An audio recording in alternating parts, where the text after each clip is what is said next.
keep in my heart your remembrance, and in your deen allow me to advance. Help me in my quest, permit me to pass the ultimate test. Help me in my quest, permit me to pass the ultimate test. Assalamu alaikum wa rahmatullahi wa barakatuh, and welcome back to another live edition of Ask Huda. Bismillahir Rahmanir Rahim. Alhamdulillahi Rabbil Alameen, wal aqibatu lil muttaqeen, wa la udwana illa ala al-zalimin.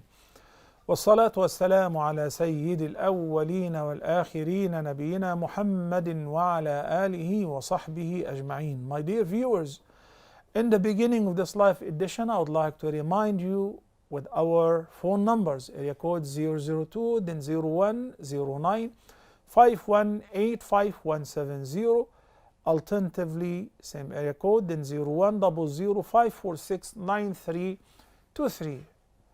We'll come to the WhatsApp numbers, beginning with the area code 001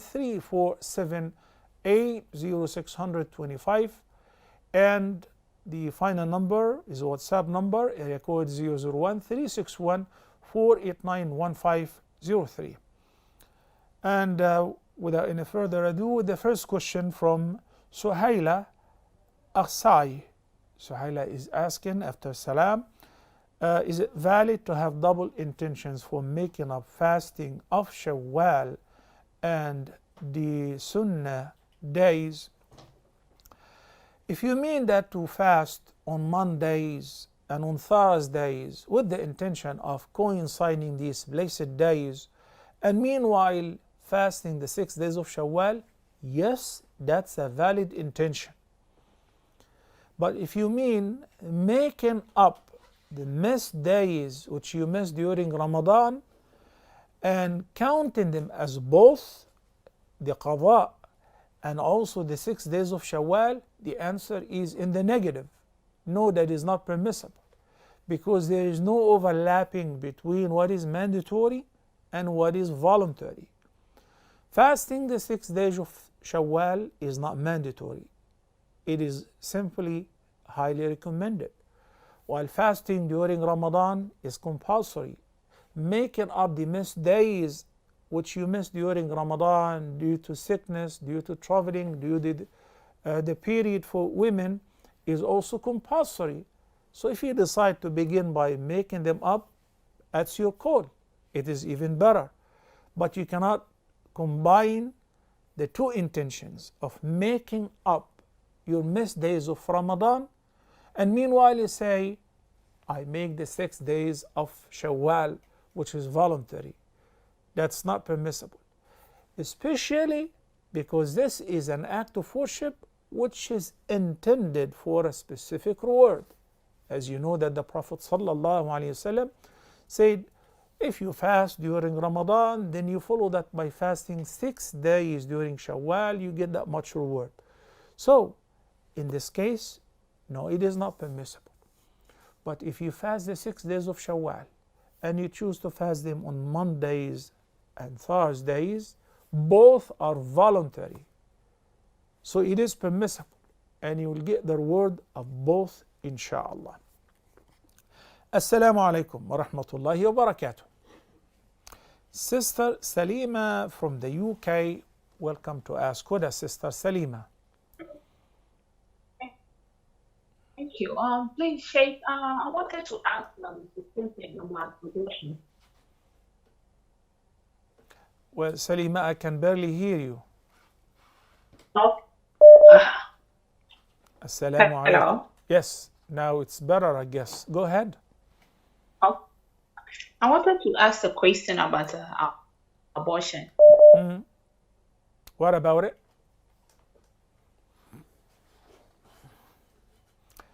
Salima from the UK. Hello. Yes, I heard you said you wanted to ask a question about So, abortion.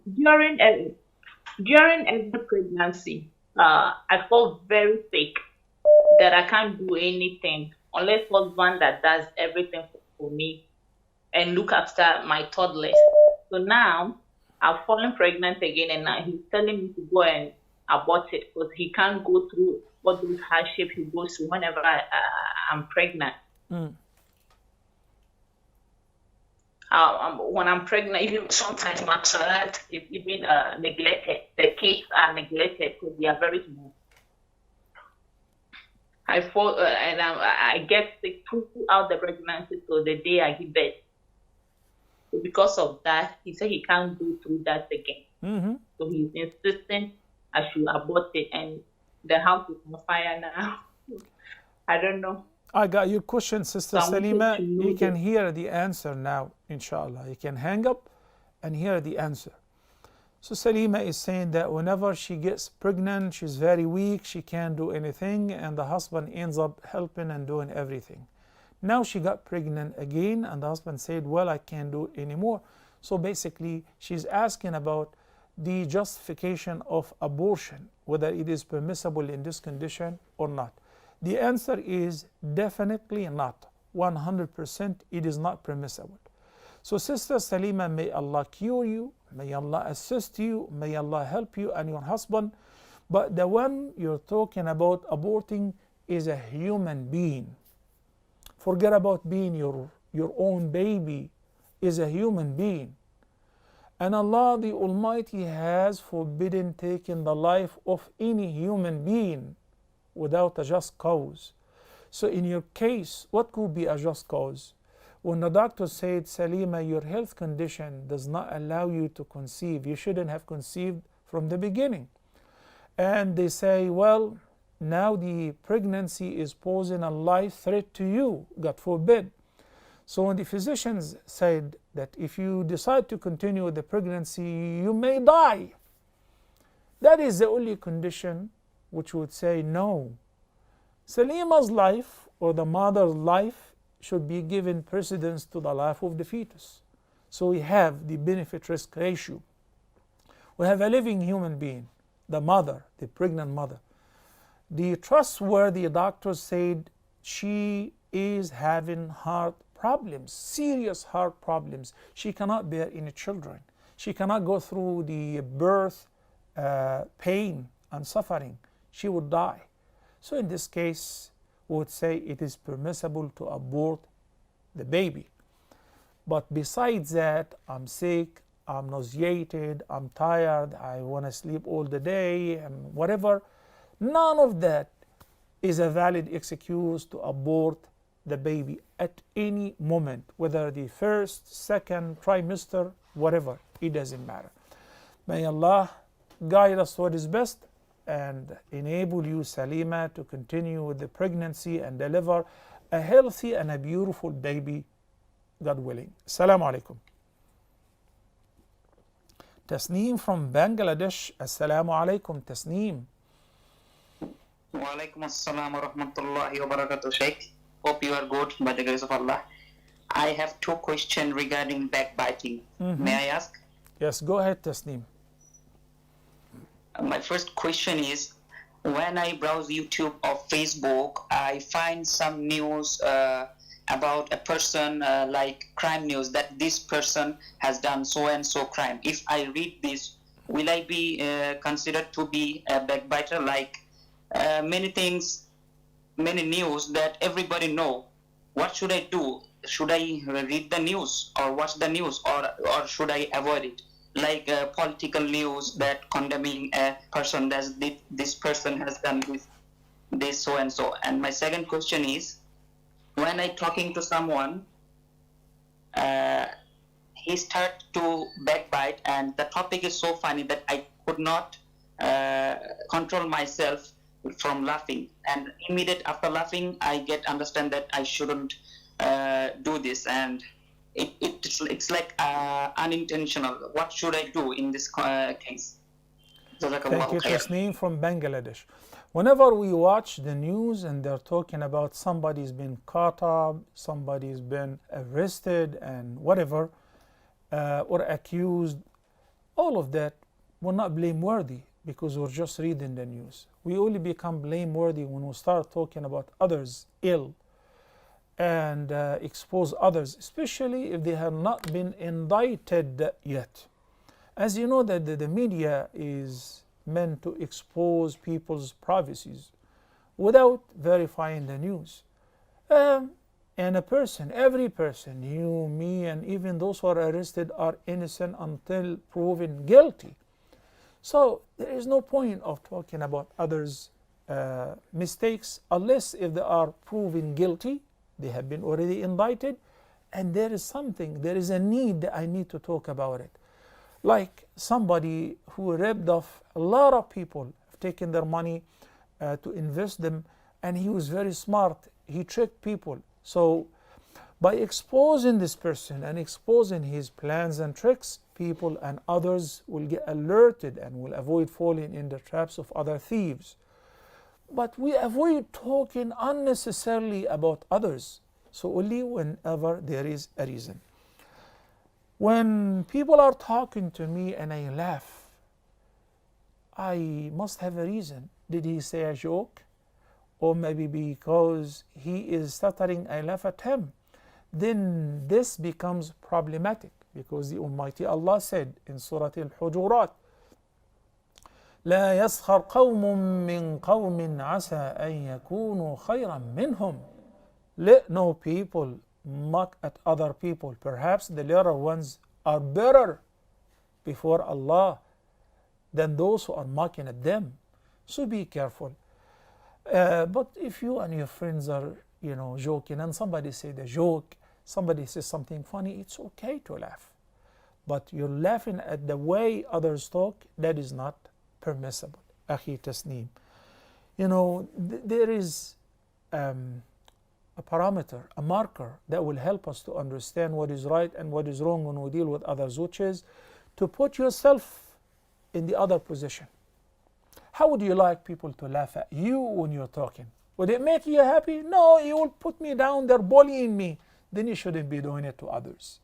لا يؤمن أحدكم حتى يحب لأخيه ما يحب لنفسه. None of you will be a true believer, not unless he loves for others what he loves for himself. Assalamu alaikum. Saoud from Australia. Assalamu alaikum, Saoud. Wa alaikum salam, Sheikh. How are you, Sheikh? I'm doing great, alhamdulillah, brother. Welcome to Ask Huda. Alhamdulillah, Sheikh. Firstly, I just want to say quickly that it's my great pleasure talking to you, Sheikh, because I've been listening to you since very long, and I can't believe I'm talking to you right now.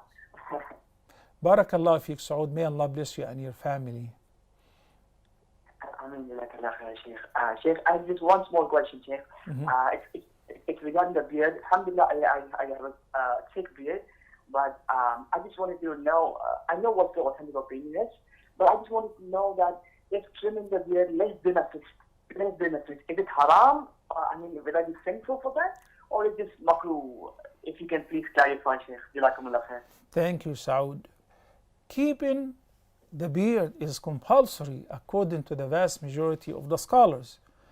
The matter of trimming the beard is disputed between the scholars based on the practice of some of the companions, like Abdullah ibn Umar. In certain occasions, whatever exceeds his fist would trim it. So the trimming of the beard is a matter of a difference of opinion among the scholars. But shaving it is absolutely forbidden. Thank you, Saoud from Australia. Assalamu alaikum. Shu'aib from India. Assalamu alaikum, Shu'aib. Wa alaikum assalam, Ya Mufti. Go ahead. Yes. I'm listening. What is your question, Shu'aib? Present my question to you. Yes, please go ahead. You're live on Ask Huda. What is your question?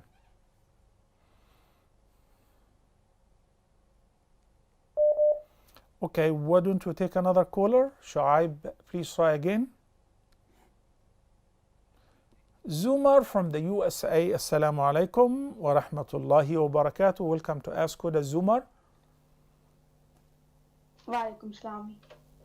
Go ahead. My question is my husband is emotionally abused, and he does spiritual abuse, and he tries to stay away kids from the religion. And now I'm Zumar, thinking, should I live with him? Zumar, let me just clarify one thing, please. let me clarify one thing. Initially say that my husband is emotionally abused, which means he's a direct object. Somebody is emotionally abusing him. Is he being abused or is he abusing you emotionally? Can you clarify, please? He is abusing me. Okay, so you should have said that my husband is abusing me emotionally. Okay, then proceed Yes. on, please. Yes. So my question is, should I live with him because of the kids? Because we made the kids to live with him, and yeah. So should I live with him or should I leave him? So A couple yeah, questions. How long you been married, Zumar? 13 years. 13 years. How many kids do you have, if you have any? Two kids. Like one is 8 years and one is 12 years. Okay, and throughout the 13 years, he's been emotionally abusing you? Yes. Yes. And why did you have to take it for 13 years? Because in the beginning I didn't pay attention, like he was not praying and not fasting, no salah stuff like. So I wasn't like not. I'm thinking like he will allow their kids. My respected sister, He will allow. Zumar, Sorry. now you've mentioned another matter, which is that he doesn't practice. So he doesn't pray, he doesn't fast. So initially said that he's emotionally abusing you. And he now said that he also doesn't pray and he doesn't fast. Am I correct? Yes. Since the Yes, beginning it is. or lately? Yes. Since the beginning, since you got married, he doesn't fast, he Yes. doesn't pray? No. Yes. Yes. Okay, and when So he is basically far from the religion. He is. when you got married, you And knew he that when you got married, you knew that he doesn't pray? Yes, he was not. Like I wasn't aware of that. Like he is so much far, that much far from religion. So yes, actually, my father, he saw that guy and he picked that guy for me. So I trusted my father. So I wasn't aware of anything, and I wasn't not even aware of that. If someone is not praying, so there's something wrong. I wasn't like until he stopped my kids to praying and he said I should not teach my kids about Islam. Okay. And yeah. Okay, I got your question, Zumar, and this is an important example and a serious question. I want all the viewers to pay attention to. Some questions are repetitive and they have been answered many times. But this question is crucially important, especially for the girls who are about to get married, especially through the arranged marriage. Not anyone, my wali, my guardian, my dad or my uncle or my grandpa or stepdad, whoever is in a charge proposes to me and says he's a good guy, say Bismillah, yallah. And he's a US citizen, Bismillah, and he is a doctor and he's making 6 figures. Well, these are all good qualities. But what about deen? Does he pray? Is his parents living? How does he deal with his parents? So I sit and I talk with him, and that's why Islam permits you and gives you the opportunity to chat with him, to pick his brains, to know what he's thinking about. Likewise with the woman. So when you figure out that he's not interested in Islam, don't you ever say or let your dad say, well, he's going to practice. No. I'm not going to take somebody to teach him or to train him or instruct him or educate him. I need a father for my kids. I need somebody to take my hand so that both of us can cross this bridge and go to heaven. Many parents, especially those who are very traditional, they come from certain cultures, the main focus is on the passport. He's a doctor, he's living in America, and he's making that much money. And when he comes here, he drives this Mercedes. Then he doesn't even think of asking whether the guy prays or not. So he's putting his daughter in hell, into hell. And now, not only that he doesn't want to pray, but he is ordering his wife not to teach their kids anything about Islam. So this guy, I don't know him. We've never met. I don't know the sister. We've never talked in person before. But a person with these, evil traits, he doesn't like the deen, he doesn't practice, and he doesn't want his wife to teach their kids the prayers or anything about Islam. So he's not Muslim. He chose not to be Muslim. So a life with this person from an Islamic perspective isn't permissible. Here I'm presenting what the Sharia says in this regard. This person needs to be sitting with, so an imam or a trustworthy person will sit with the guy. You may ask for marriage counseling. Find out exactly what is the problem and whether he is lazy or he doesn't believe in the prayer. So what about the kids? Why don't you want them to pray? Well, I don't believe in Islam. Then there is no marriage between you and him, and it's not permissible to be together.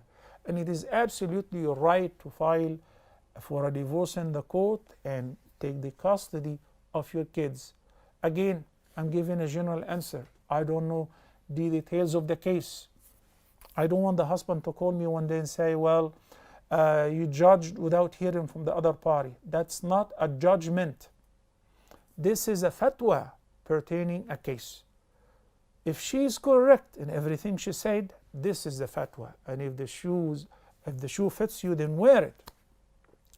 But if this is not the case, then both of you need to resort to a marriage counselor or go to your local imam and so on. But I give a general answer to every girl who's about to get married or even is married to somebody who ridicules the religion, says, good luck. You're out of my life. Barakallahu feekum. Assalamu alaikum. Mahmuda from the UK. Assalamu alaikum, Mahmuda.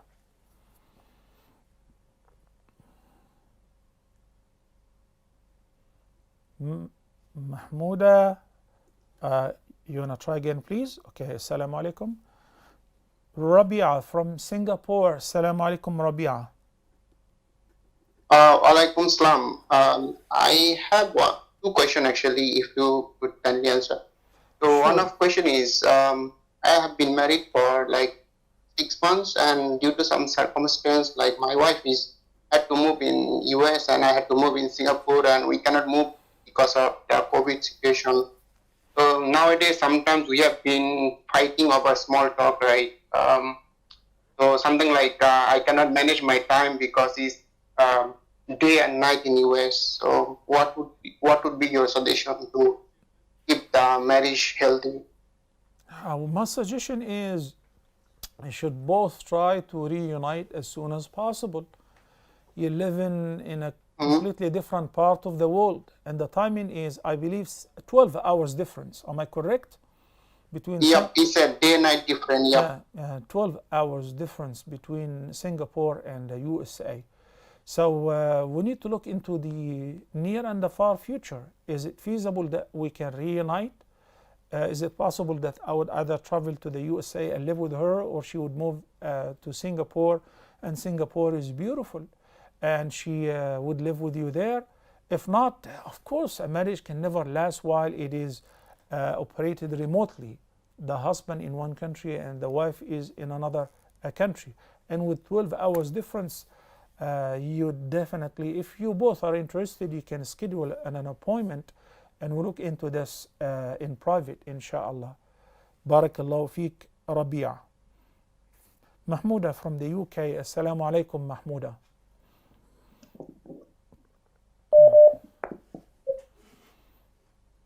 Mahmuda, can you hear me? Can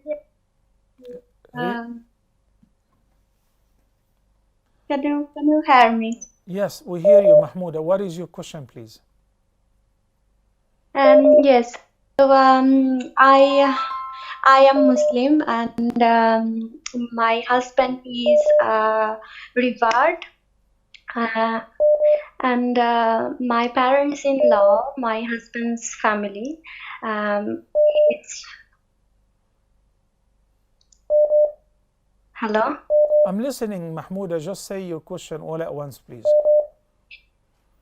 Yeah, so my husband's family are not Muslim, they are Christian, and they actually do not believe in any god or anything. Actually, they do not believe in anything. What is the So question?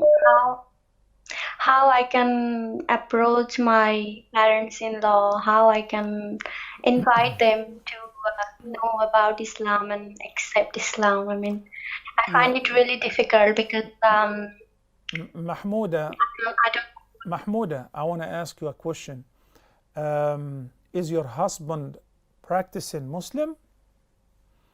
My husband is a revert. My husband is a revert. I heard He that. accepted Islam. I Yeah. heard that, but is he practicing Islam? Yes. So he prays. Yeah, he is a Muslim. My husband is a I Muslim. got that, Mahmouda, because sometimes a person may accept Islam because he wants to marry Mahmouda. So my question is, he's practicing, he prays, and he was fasting during Ramadan. Am I correct? Yes. So he does everything that is in our Okay. religion in Islam. He prays 5 times a day. He fasts. He Excellent. gives zakah and he gives Excellent. to charity. And Wonderful. he actually learns Arabic words. He's learning Arabic words, and he's also looking forward to go for Hajj. So he's actually So, actively doing everything that he should be doing. Mahmouda, to be honest with you, the reason I asked you, because that is my main concern, and it should be your main concern, your husband. So he is a practicing Muslim, Alhamdulillah. Now, I want to do something extra. I want to extend this guidance to others, particularly the in-laws. So every time we invite them for dinner or for lunch, we have a plan to speak about, number one, the concept of monotheism. So two things that we'll be addressing: monotheism and manners in Islam.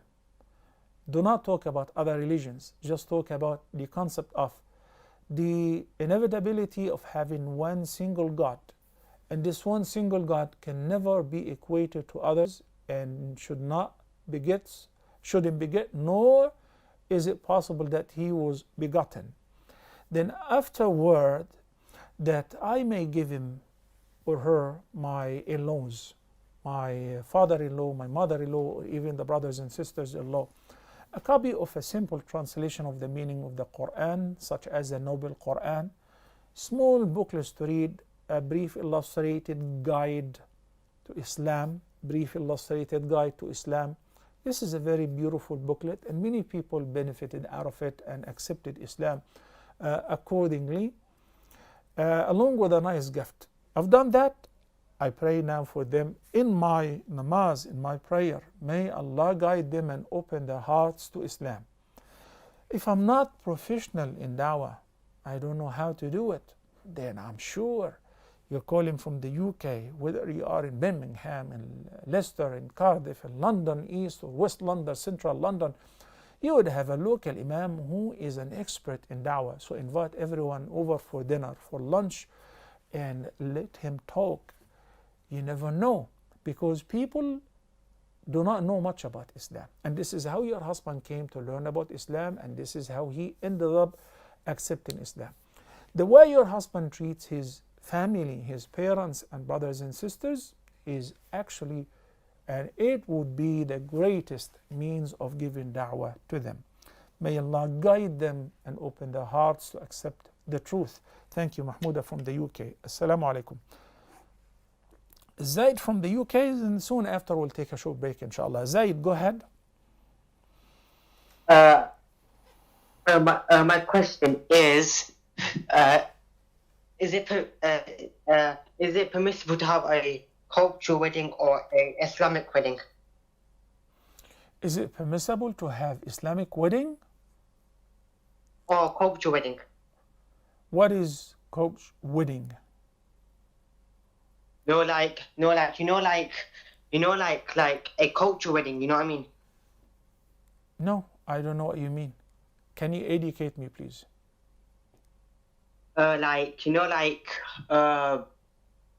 a Islamic wedding or a non-Islamic wedding, you know what I mean? Habibi, my dear brother Zaid, explain your question. Initially you said whatever wedding, then you said Islamic so, wedding.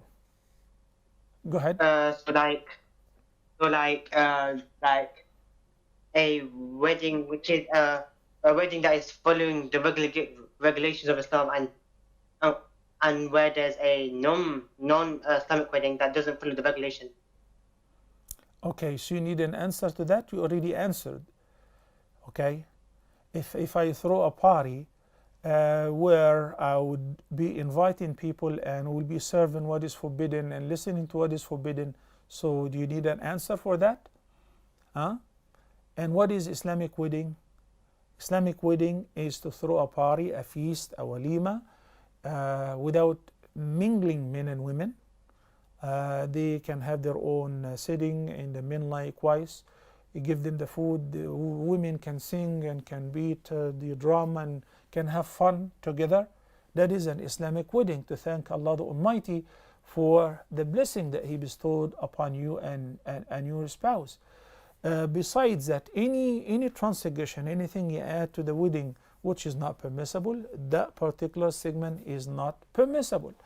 Thank you, Zaid, and all my dear viewers. We'll take a short break and we'll be back inshallah in a couple of minutes. Please stay tuned.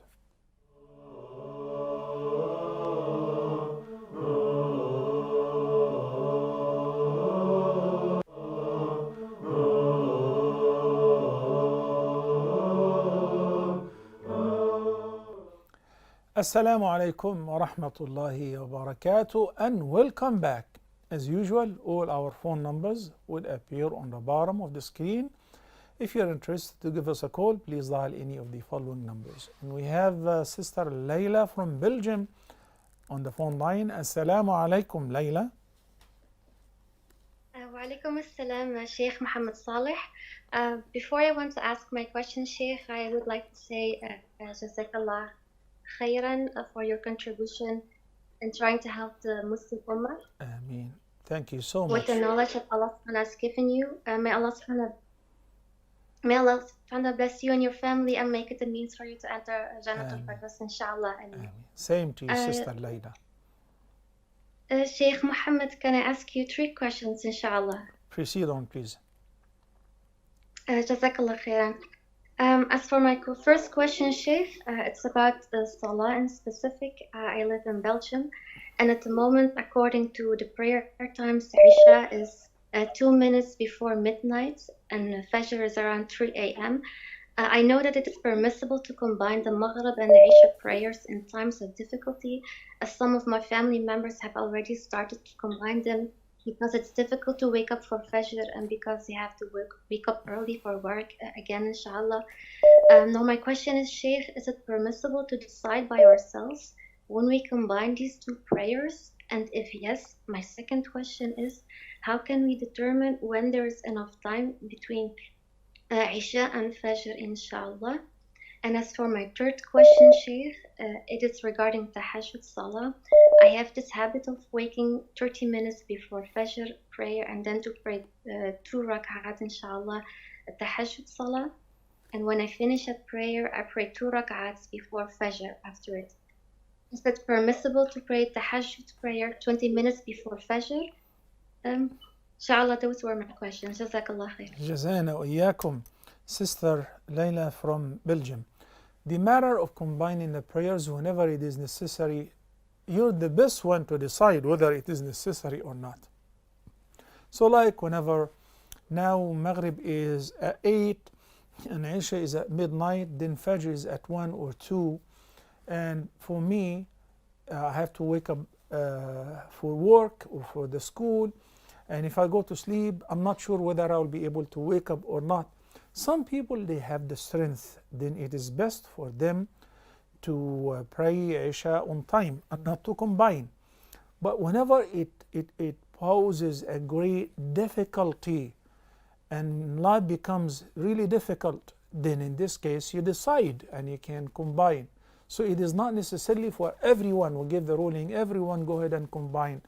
And it is not necessarily true that the same person would combine all the time. Well, today is a weekend, I'm not having work tomorrow. And you said I wake up 20 minutes before Fajr to pray, or 30 minutes. MashaAllah, so you have the capacity to do that. So let's decide whenever I believe seriously it is very difficult. It is extremely difficult for me to wake up on time to pray Isha because it's very late. So tonight I'm going to combine. Okay? The 20 or 30 minutes before Fajr Tahajjud is actually the best time. That is the last part of the night where the supplication is most likely to be accepted, the invocation is most likely to be granted, and so on. So indeed, this is a very good choice of yours, mashallah. But when the Fajr enters and when the Adhan is called, I should have prayed Witr already. After the Adhan, I'm only allowed to pray 2 units, 2 rak'ahs, which is the Sunnah before Fajr. I don't pray 4. But any time before Fajr, I can pray 2, 4, 6, 8, 10, 20. As long as by the end I pray the Witr, odd, whether 1 rak'ah or 3 rak'ahs. Thank you, Sister Layla from Belgium. May Allah bless you and keep you steadfast on His straight path. Assalamu alaikum. Abrar from Bangladesh. Assalamu alaikum, brother. Abrar. Wa alaikum assalam, Sheikh. Can you hear me? Very clear, mashallah. Go ahead. Okay, so I had a question about a hadith. In the hadith, the Prophet Muhammad said that whoever the nation which hands over its affairs to a woman will not succeed. That means a female cannot be the head of the state in a Muslim. If you can hear me. In the beginning, you sounded very clear. Now your voice is breaking up. I can barely understand the hadith that you're inquiring about. Can you try again, please? Teachers or male employees under her supervision, or she is running an institution. Will that hadith fall under the circumstance too? That is my question. Yeah, I Abrar. hope you understand my question. Abrar, I didn't actually hear the question. Abrar? Sorry? I didn't hear the question. Can you repeat the hadith again from the beginning, please? Okay, so I know a hadith from the Prophet Muhammad ﷺ, which says that a nation which puts women as their leader will not succeed. So, if a woman, suppose, would that hadith also be, related to, suppose a woman owns a business and she has got male employees under his supervision, or she is the principal at a school. So, will that hadith fall under this framework too? No, of course like not. A woman running a small institution or something, a hospital or something? No, the hadith does not apply to any of these conditions. And I've explained the hadith many times before. But a woman being a principal of a school, she may be much better than 10 men. That's definitely permissible. A manager of a company or a business, that's perfectly fine if she's qualified. So if she's qualified and that doesn't lead her to get involved in any violation, such as being alone with a male who's not mahram in the same office, or stay late with a man who's not her mahram nor her husband, she may be capable to run the operation better than many men. So the hadith does not apply to any of these cases. Akhi Abrar from Bangladesh. Assalamu alaikum. Sister Amna from the UK. Assalamu alaikum wa rahmatullah. Wa alaikum assalam wa rahmatullahi wa barakatuh. Sister Amina, welcome to Ask Huda. Go ahead.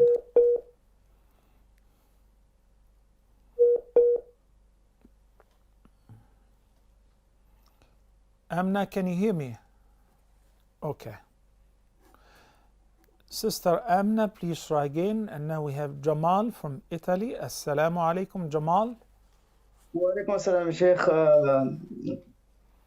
Sheikh, I have a question. 2-3 times I dreamed and I get late for Salat al-Jama'ah. I miss Salat al-Jama'ah and I was so scared. I don't find anyone to explain for me.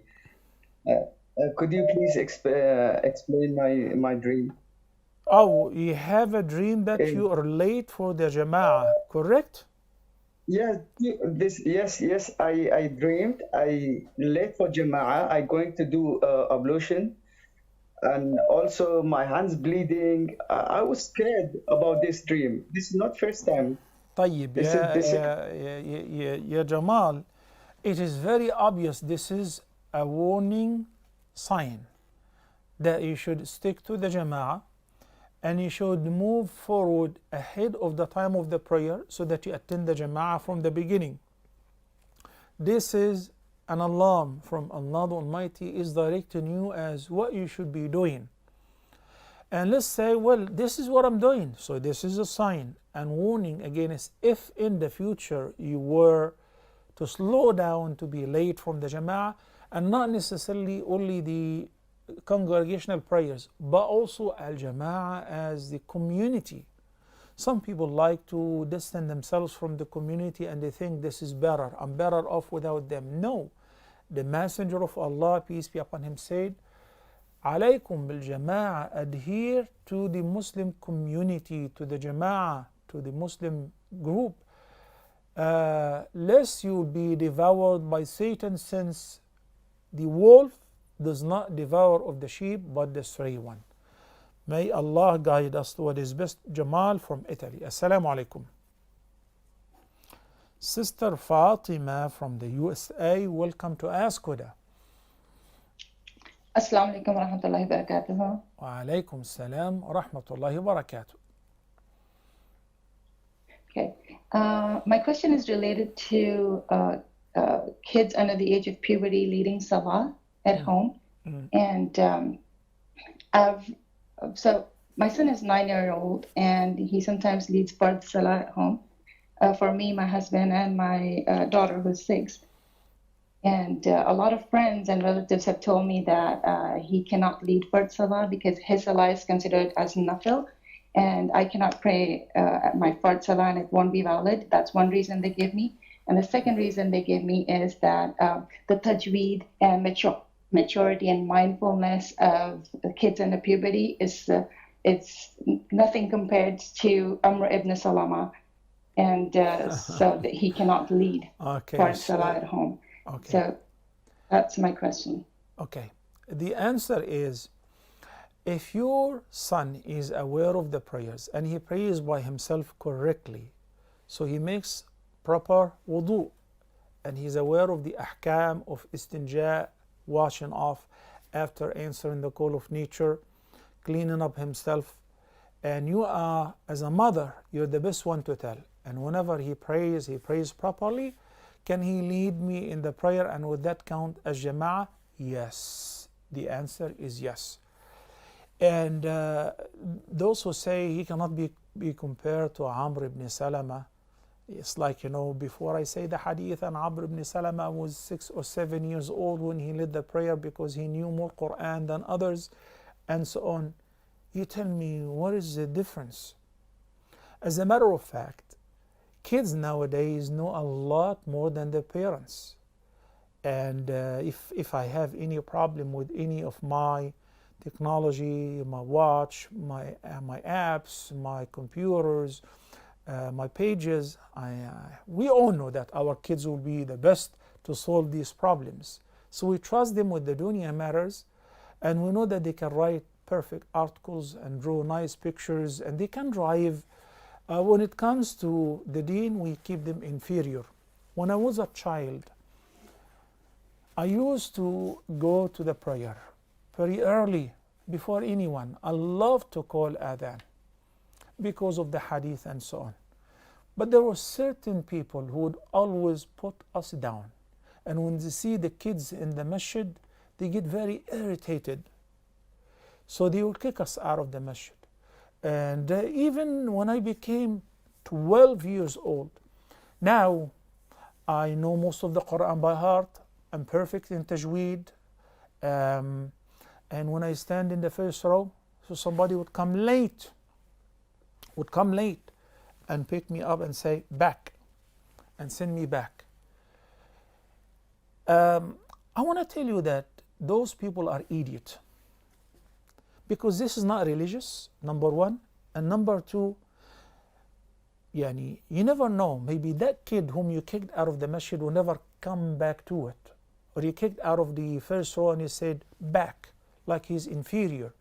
He may take it personal and hate the deen and hate Allah. What kind of religion is this? And it's not religious whatsoever. You know, the person who used to kick us out doesn't know how to read Quran. I'm not saying that he doesn't know by heart, doesn't know how to read Quran. So the answer is yes, Amr ibn Salama was very young, they said around the age of 7. And in the hadith, they used to tell him, cover up your awrah, because he was a kid. Cover up your awrah, because his shirt was pretty short. So he was a kid. But he knows how to recite Quran very well. And they didn't, because they were fairly new to Islam. But he, before accepting Islam, he came to memorize a few surahs. So he was the most learned out of his people. So the Prophet, peace be upon him, permitted him to lead them in the prayer. If your son knows how to recite Quran properly and he prays properly, do not pray by yourself, have him as your imam. Encourage your children to be leaders. وَجَعَلْنَا لِلْمُتَّقِينَ إِمَامًا. Even if he doesn't know how to pray, then ask him to lead the prayer with the rest of his siblings who are younger than him. Okay? But if he is perfect in the prayer, we can even appoint him in the masjid if he's a hafiz to lead the Taraweeh prayer. It is okay. May Allah guide us to what is best. Salman from Canada, Assalamu alaikum. Wa alaikum assalam wa rahmatullahi wa barakatuh. How are you, Sheikh? I'm doing great, alhamdulillah. And you, brother? Alhamdulillah, doing good. I have 3 questions for you. Yes. So the first question is regarding Shawwal fasting. Some people say that you have to fast on the 2nd of Shawwal and in order to do the 6th fast, but can you do that anytime in the month? Is there anything regarding this, like anything authentic regarding this? That's the first question. The second question is that people say that you have to have an intention to fast and you have to say it like verbally and not only, like I know intention is in your heart, but some people say you have to say it physically, like the night before, in order for your fast to be accepted. And my third and final question is that the Sunnah prayer before Fajr, the 2 Sunnah prayers, I heard that it's better to read these faster, or in a way like it was done faster. Can you just confirm this? Yes. Jazakallah khair, that's it. Jazakallah khairan. Sarmat from Canada. I was afraid your third question would be also some people say you have to. And some people like to make people's life miserable. So they say, well, you have to fast beginning second day immediately. And if you don't, then it doesn't work and it has to be consecutive.